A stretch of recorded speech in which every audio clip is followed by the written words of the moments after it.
Je, unafahamu ya kwamba ulimi wako unaumba maisha yako?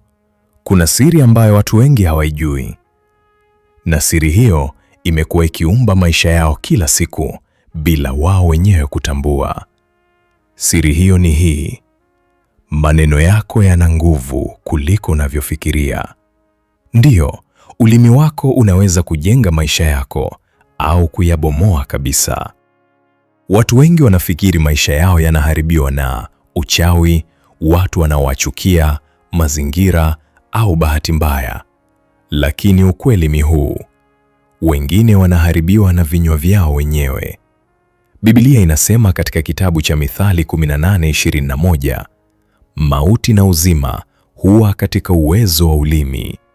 Sikia hilo tena: mauti na uzima viko kwenye uwezo wa ulimi.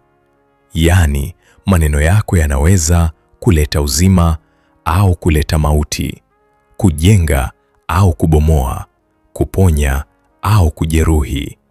Na hapa ndipo siri kubwa inaanza. Pia Biblia inasema, Mungu akasema, iwe nuru, ikawa nuru.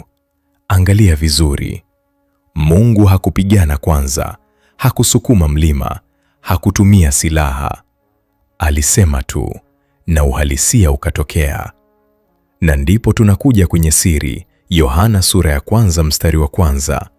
Hapo mwanzo kulikuwako neno, naye neno alikuwako kwa Mungu, naye neno alikuwa Mungu.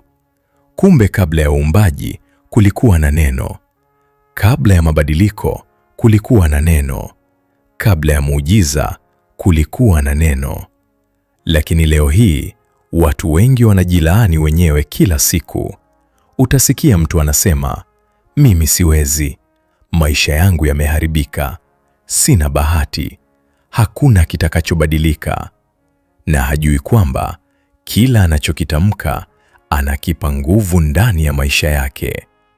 Sikiliza kwa makini. Maneno si sauti tu. Maneno ni mbegu, na kila mbegu ina mavuno yake. Ukipanda maneno ya hofu, utavuna hofu. Ukipanda maneno ya kushindwa, utavuna kushindwa. Ukipanda maneno ya kukata tamaa, utaishi maisha ya kukata tamaa.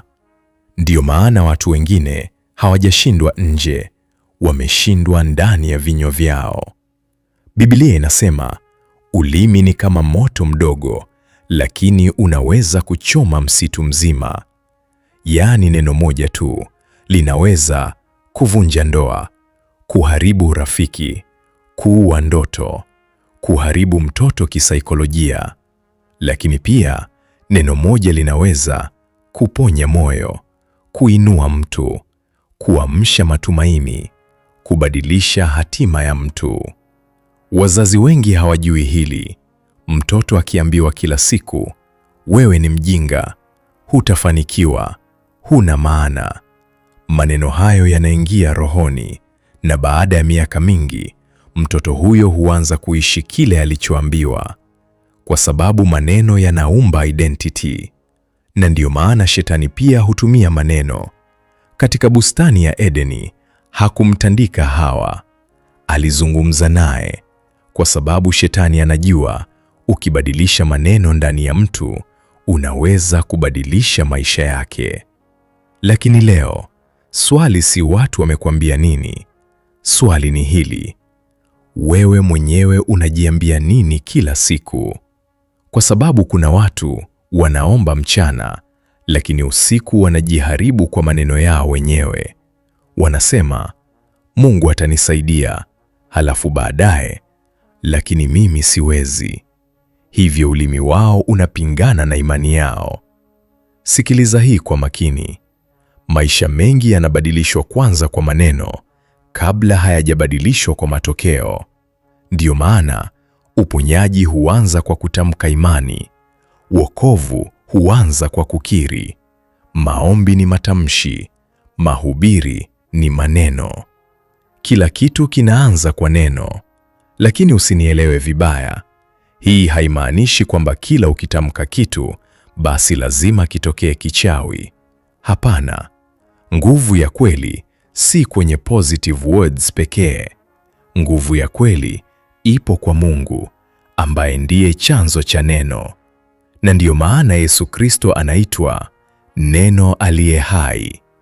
Ukijaza moyo wako imani, neno la Mungu na maneno ya uzima, maisha yako huanza kubadilika polepole, kwa sababu ulimi wako unaelekeza maisha yako. Leo jiulize, maneno ninayoongea kila siku yanajenga maisha yangu au yanayabomoa? Kwa sababu ukweli ni huu: ulimi wako unaweza kuwa daraja la mafanikio yako au kuwa gereza la maisha yako mwenyewe. Linda ulimi wako, kwa sababu maneno yako leo yanaweza kuwa maisha yako kesho. Ndugu mpenzi msikilizaji, tafakuri hii imeletwa kwako na Evangelist Godfrey William, na ikiwa ungependa kuchangia maoni, tafadhali tuandikie kwenye comment section. Pia ikiwa ni mara yako ya kwanza kuungana nasi, tafadhali subscribe kwenye channel hii ya Godwill Media ili upate notification kila tunapoweka video mpya. Lakini pia usisahau kulike video hii na kushare na ndugu, jamaa na marafiki. Labda kunaye ambaye akiona video yamkini ikafanyika chachu ya mabadiliko maishani mwake. Asanteni, tukutane wakati mwingine.